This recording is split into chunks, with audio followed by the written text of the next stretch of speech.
नमस्कार। दिन की सभी बड़ी खबरें और बड़ी खबर इस वक्त की आ रही है। यूपी में एनआईए की छापेमारी हुई है। मेरठ और मुजफ्फरनगर में एनआईए का छापा पड़ा है।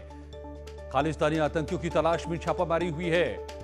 पंजाब के मोगा में भी एनआईए का छापा।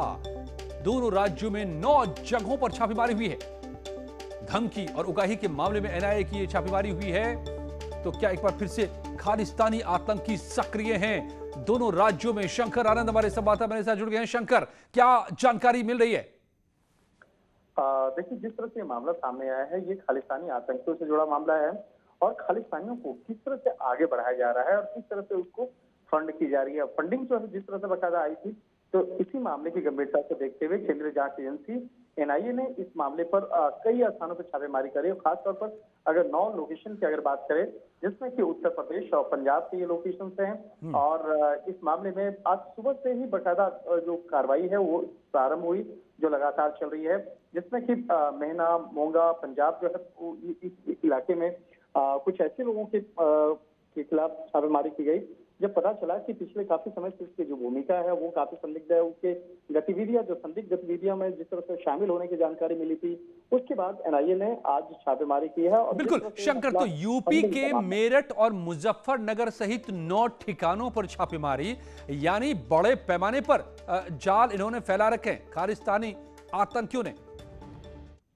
देखिए, खालिस्तानी आतंकियों के खिलाफ और खालिस्तान की मांग करने वाले जो काफी लोग हैं, ऐसे लोग हैं जो जिसकी संदिग्ध गतिविधियां रही हैं, तो इस मामले में कुछ दिन पहले ही कुछ लोगों की गिरफ्तारी हुई थी और जब उससे विस्तार से पूछताछ की गई तो उसके बाद जो फंड के जो अवैध तरीके से जो फंडिंग होती है और हवाला कनेक्शन के बारे में जानकारी मिली, उसके बाद उत्तर प्रदेश के कुछ जो इलाके हैं और जहां पर ऐसी संदिग्ध गतिविधियां चल रही थी उस पर नजर रखा जा रहा था और उसके बाद आज छापेमारी की जा रही है। जी बिल्कुल। तो एनआईए की, शंकर आप जो जानकारी दे रहे हैं, एनआईए की बड़ी कार्रवाई मेरठ और मुजफ्फरनगर समेत 9 जगहों पर छापेमारी खालिस्तानी आतंकियों के खिलाफ।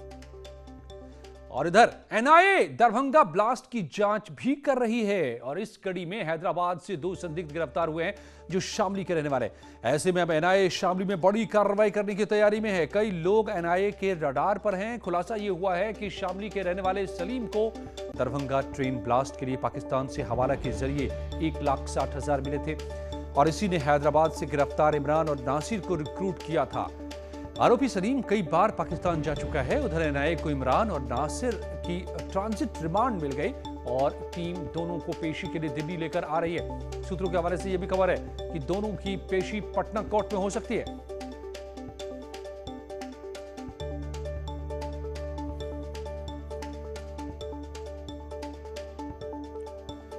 तो खास बात जो उभर कर सामने आ रहा है इस मॉड्यूल में कि थोड़े थोड़े पैसों का इस्तेमाल किया जा रहा था, कम कम पैसे ट्रांसफर किए जा रहे थे, क्योंकि बड़े ट्रांसफर पर हमेशा नजर रहती है एजेंसियों की।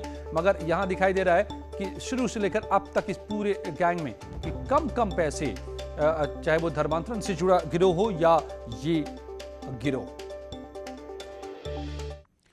और अब उत्तराखंड के उठापटक की बात करते हैं। सीएम तीरथ सिंह रावत 2 दिन से दिल्ली में मौजूद हैं। सूत्रों के हवाले से बड़ी खबर यह है कि अभी तीरथ सिंह रावत को हाईकमान की तरफ से दिल्ली में ही रुकने को कहा गया है। सीएम तीरथ अभी अपने कावेरी अपार्टमेंट के फ्लैट में मौजूद हैं। कल देर रात मीटिंग हुई थी उनकी पार्टी अध्यक्ष जेपी नड्डा और गृहमंत्री अमित शाह के साथ और उसके बाद उन्हें दिल्ली में ही रुकने को कहा गया है। उधर सतपाल महाराज भी दिल्ली में मौजूद हैं, लिहाजा जल्द ही उनकी भी हाईकमान से मुलाकात हो सकती है।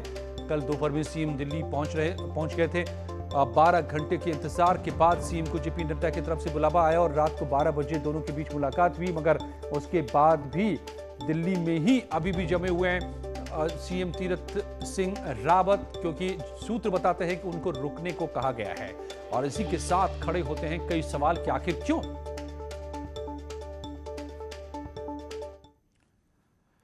समाजवादी पार्टी अध्यक्ष अखिलेश यादव के जन्मदिन का जश्न शाम होते होते सियासी रंग में रंग गया।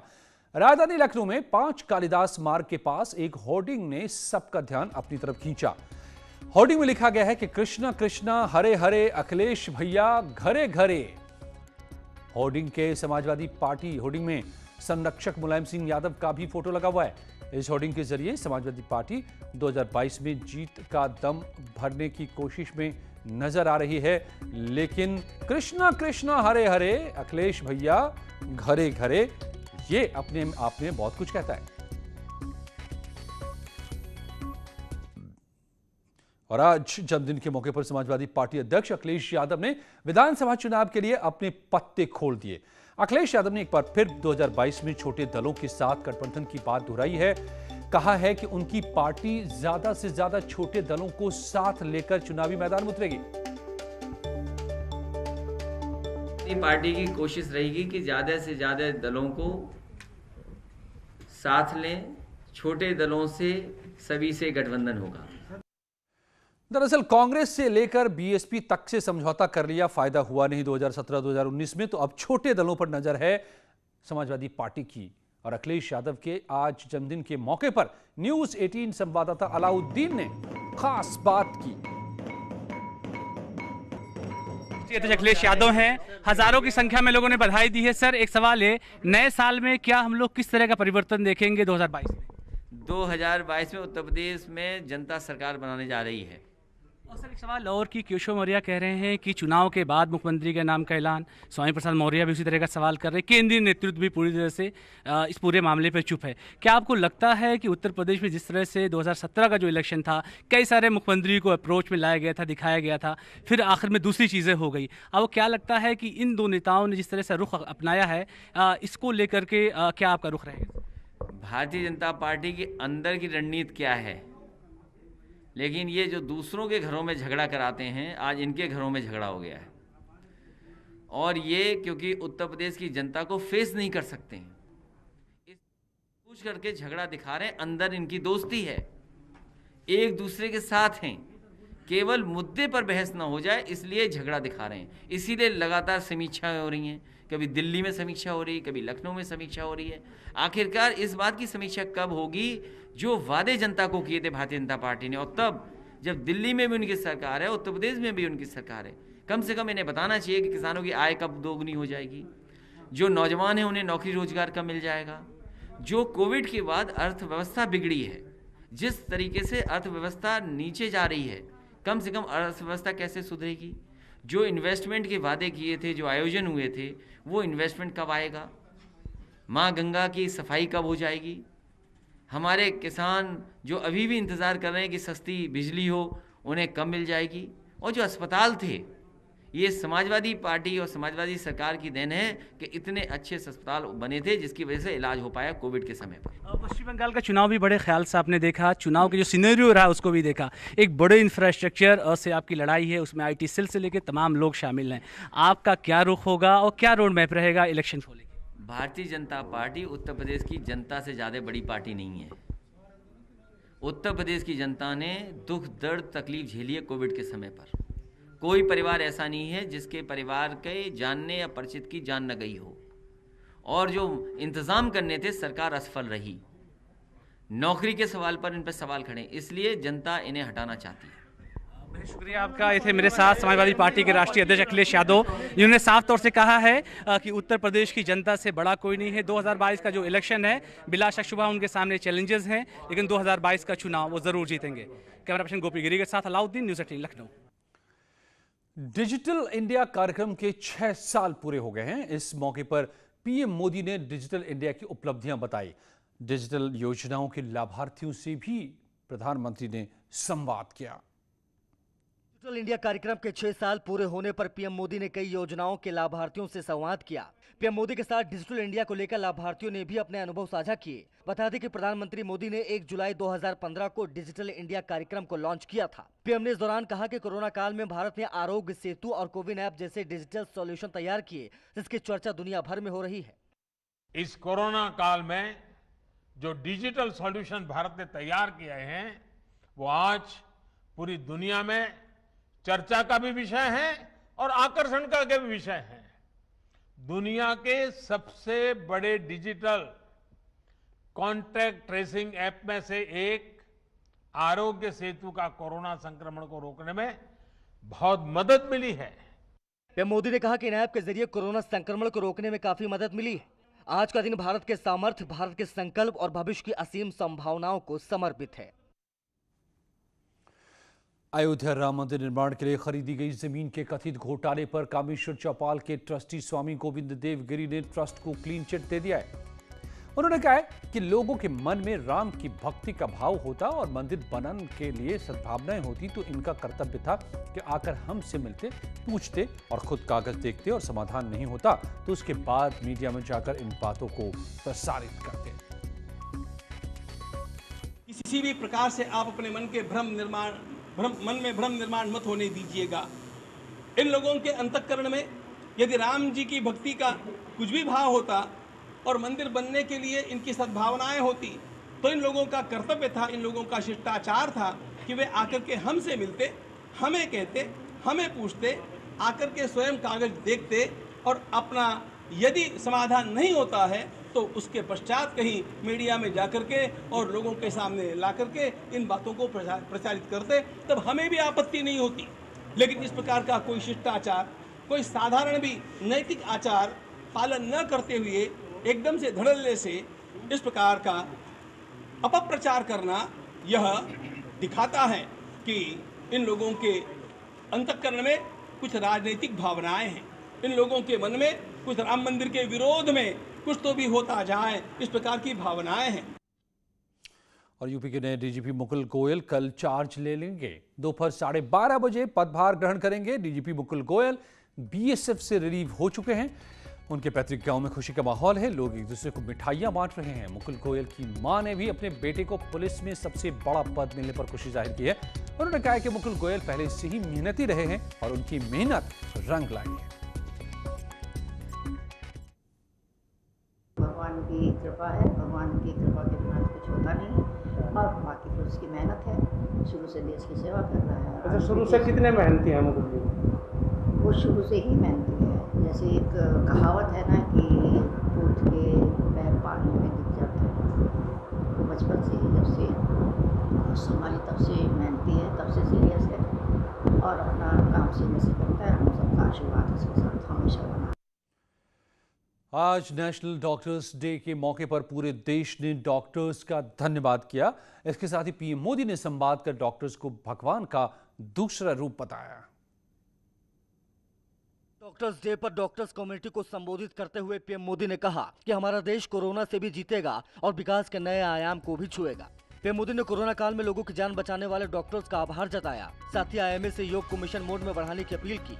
उन्होंने कहा कि डॉक्टरों ने देवदूत बनकर कोरोना काल में लोगों की जानें बचाई। महामारी के दौरान डॉक्टरों ने लाखों जीवन बचाए हैं। डॉक्टरों को भगवान का दूसरा रूप कहा जाता है।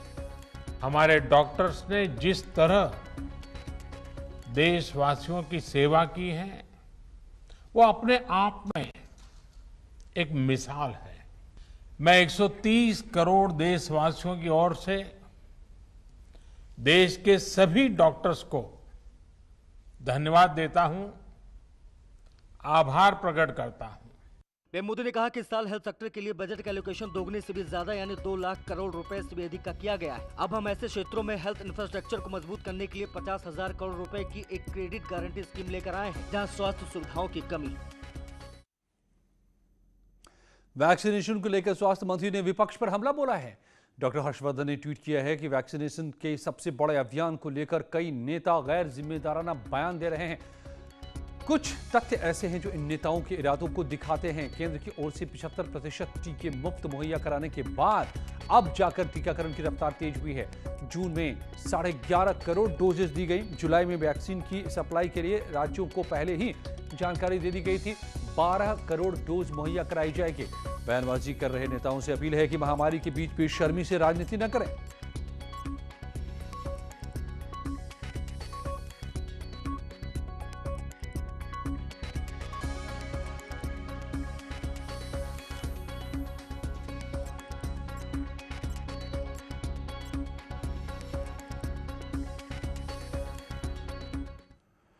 और नेशनल डॉक्टर्स डे के मौके पर लोगों ने डॉक्टरों को धन्यवाद कहा है।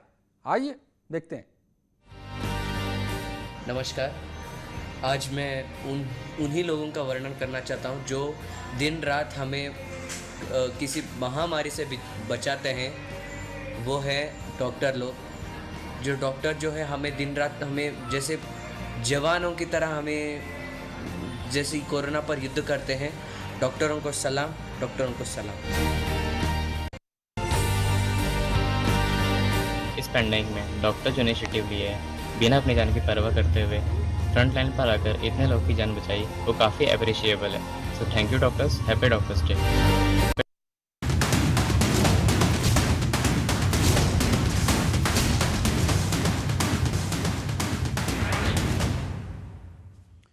उन्नाव से बड़ी खबर आ रही है। यहां पर जिला पंचायत अध्यक्ष प्रत्याशी मालती रावत ने चुनाव नहीं लड़ने का ऐलान किया है।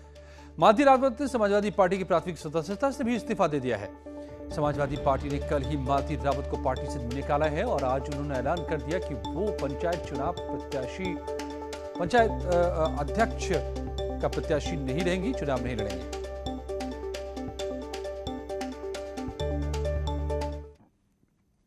सोनभद्र में जमीन की धोखाधड़ी के मामले में कांग्रेस के पूर्व एमएलसी राजेश पति त्रिपाठी और उनके बेटे पूर्व विधायक ललितेश पति त्रिपाठी समेत 42 लोगों के खिलाफ मड़िहान थाने में मुकदमा दर्ज किया गया है।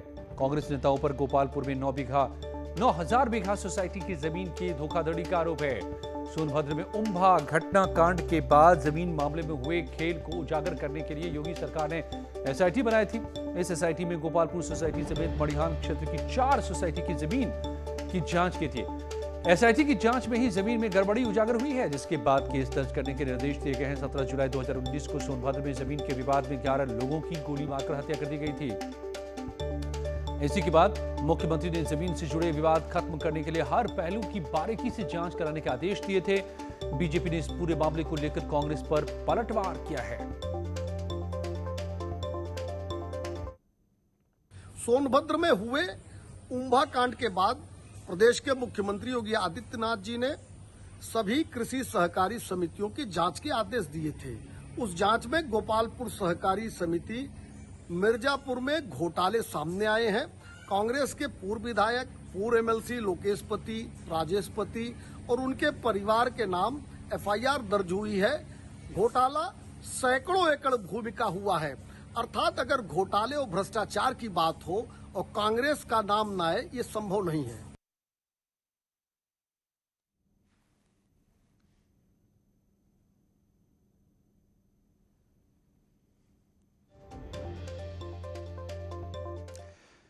बढ़ाइएगा जोश, जब ओलंपिक्स में उतरेंगे मैन इन ब्लू। आप भी पहनिए टीम इंडिया वाला टी शर्ट, जानिए इसे जीतने का क्लू।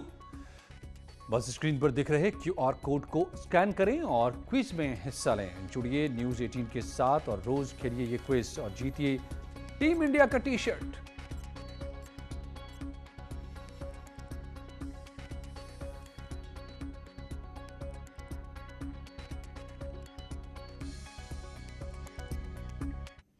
और चलते चलते लोगों की उन भावनाओं पर नजर जो न्यूज 18 के जरिए डॉक्टरों के लिए आज नेशनल डॉक्टर्स डे पर लोग जाहिर कर रहे हैं। चेक तो कोरोना वायरस। डॉक्टर इस वास्तविक संसार के वास्तविक हीरो होते हैं जो जीवन की रक्षा करते हैं। Happy doctors day. आज के दिन पर मैं सभी डॉक्टर्स बंधुओं को हार्दिक प्रणाम करता हूं, हृदय से आभार करता हूं कि आपने इस कोरोना युग में अपने जीवन को संकट में डाल करके अपने परिवार की परवाह न करके जो जनमानस के लिए जो सेवा दी है, कोरोना संक्रमित व्यक्तियों की जो सेवा की है, वह अप्रतिम मिसाल है मानव सेवा की। बहुत बहुत साधुवाद, बहुत बहुत प्रणाम, बहुत बहुत धन्यवाद। पैंडेमिक में डॉक्टर्स ने जो इनिशिएटिव लिया है वो काफ़ी अप्रिशिएबल है। डॉक्टर्स अपनी जान की परवाह ना करते हुए, अपने परिवार की परवाह ना करते हुए देश के लिए जो इतना मेहनत कर रहे हैं, इतना सहयोग दे रहे हैं, वो आम बात नहीं है। Thank you doctors, happy doctors day.